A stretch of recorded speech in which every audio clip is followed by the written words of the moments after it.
Think your morning routine is helping your diabetes. One tiny habit might be making it worse. Find out what to stop doing, fast.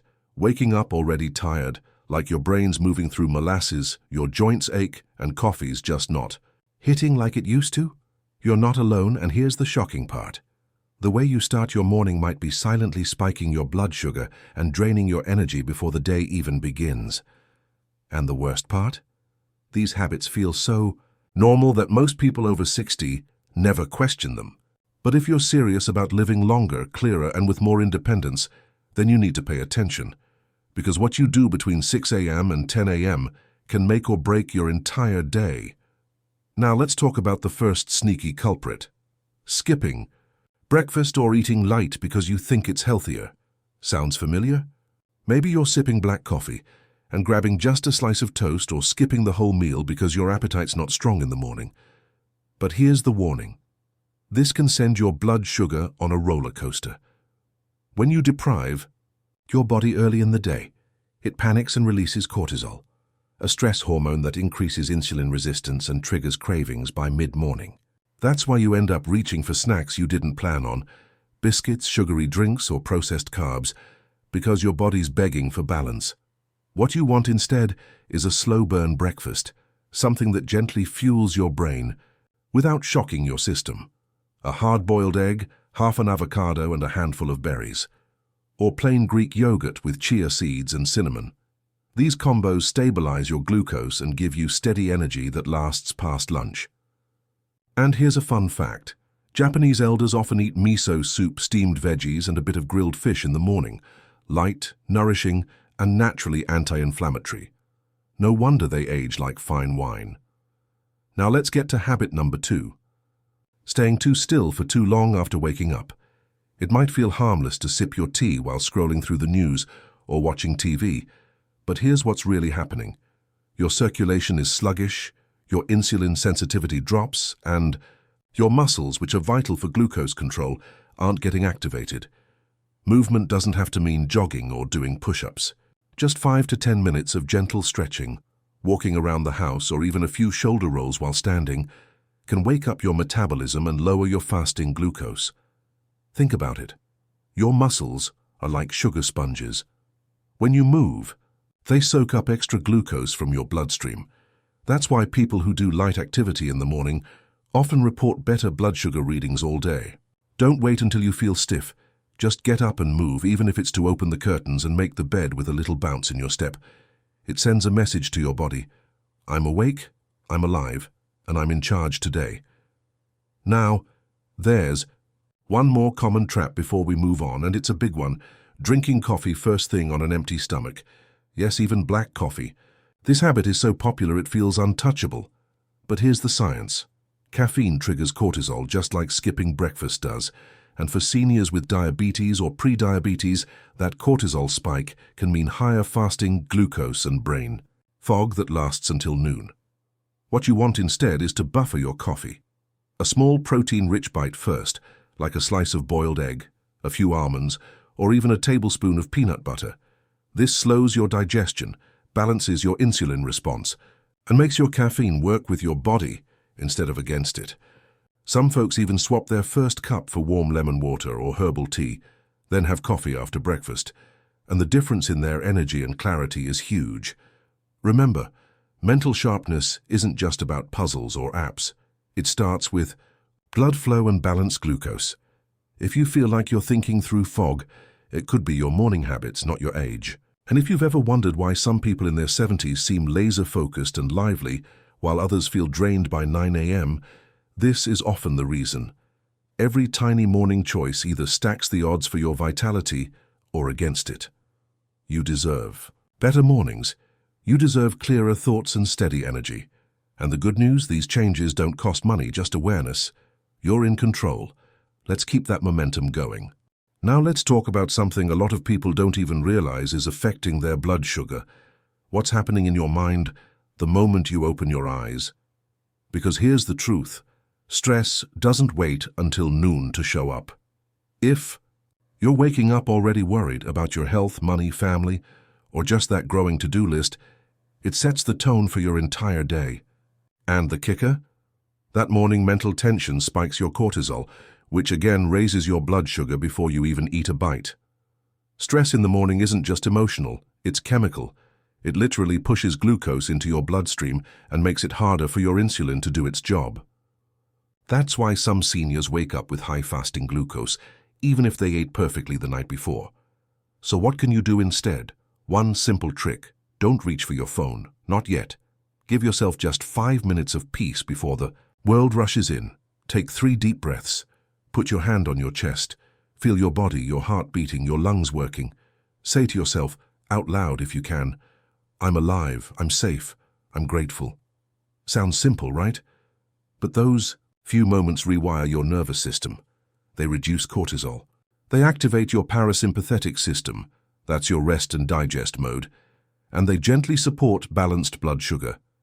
Seniors in Okinawa, Japan, often begin their days with quiet rituals of gratitude or slow, mindful movements. They're not rushing into stress. They're setting the stage for peace, and that's something we can all learn from no matter where we live. Now, while we're on the topic of what goes into your body early in the day, let's look at one of the most underestimated saboteurs of glucose, fruit juice. You might think you're doing something good for your health, right? A glass of orange juice with breakfast, a little apple juice, maybe even one of those no-added sugar brands that promise vitamins and antioxidants. But here's the deal. Juice is basically fruit without the fiber.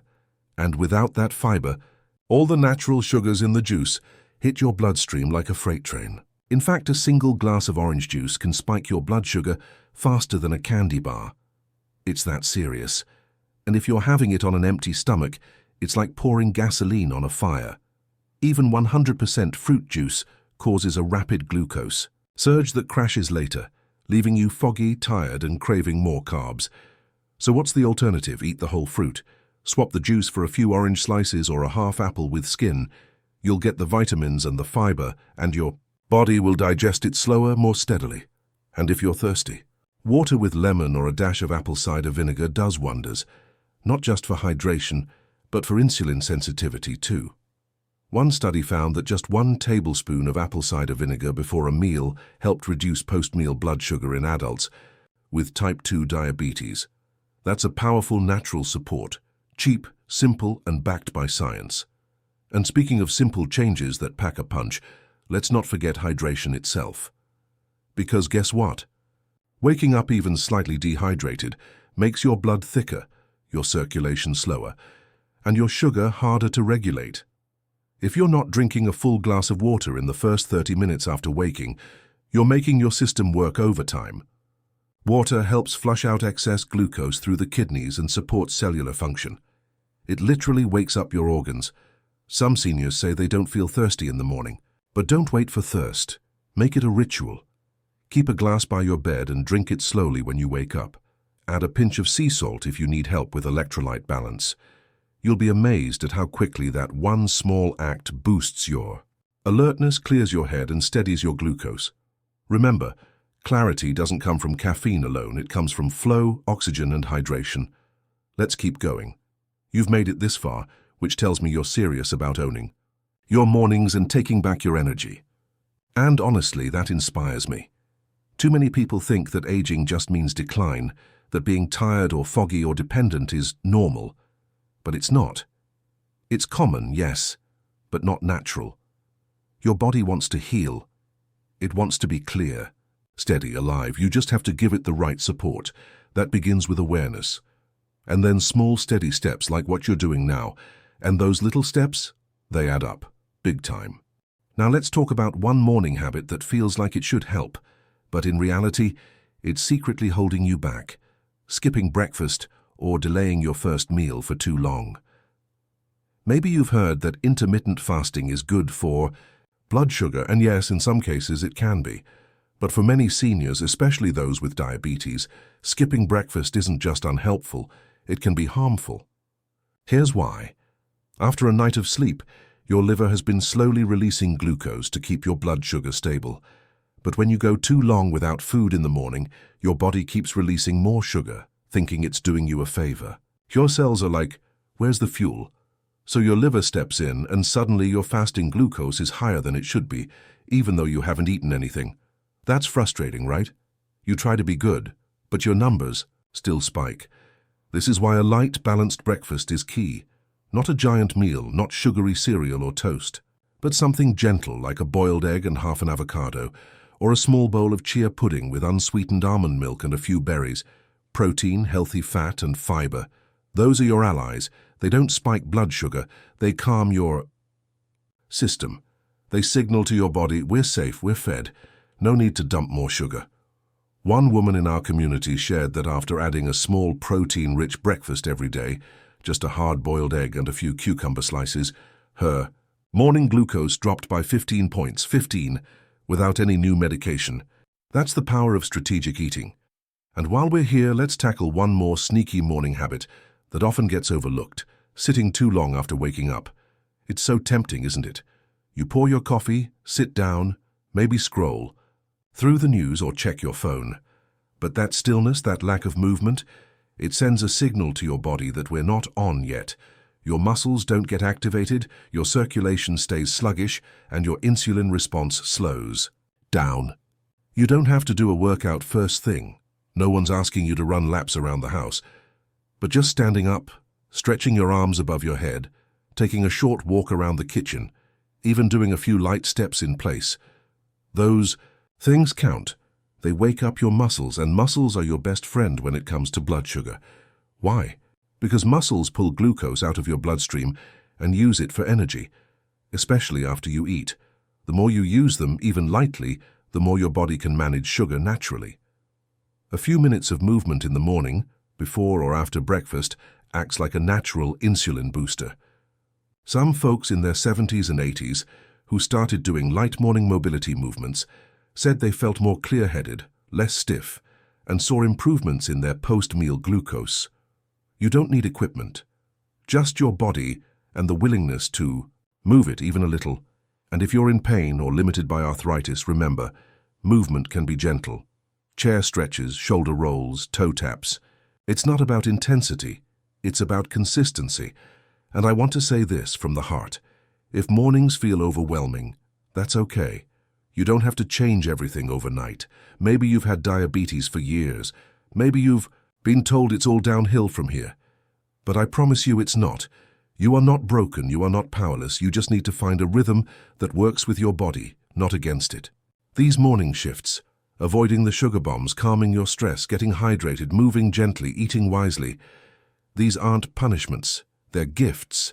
They're signals to your future self that you're not giving up, that you still care, that you still believe you deserve a body and mind that feel good no matter your age. So today, even if you just try one of these habits, just one, you've already taken a step toward more energy, more clarity, more balance. That matters. That adds up, and I'm proud of you for it. And now let's talk about one last morning habit that's quietly wrecking your blood sugar and your brain power. Going straight to screens or negative information first thing in the morning. Whether it's the news, your phone, or even the TV bombarding your brain with stressful input the moment you wake up is like throwing gasoline on your nervous system. And if you're living with diabetes, here's the big secret. Stress is sugar. When your brain gets hit with anxiety or tension, your body releases cortisol, and cortisol tells your liver, hey, give us more glucose. We're in danger. Except you're not in danger, you're just reading a headline, or looking at someone's angry post on social media, or reading about the world falling apart. But your body doesn't know that. It reacts the same way.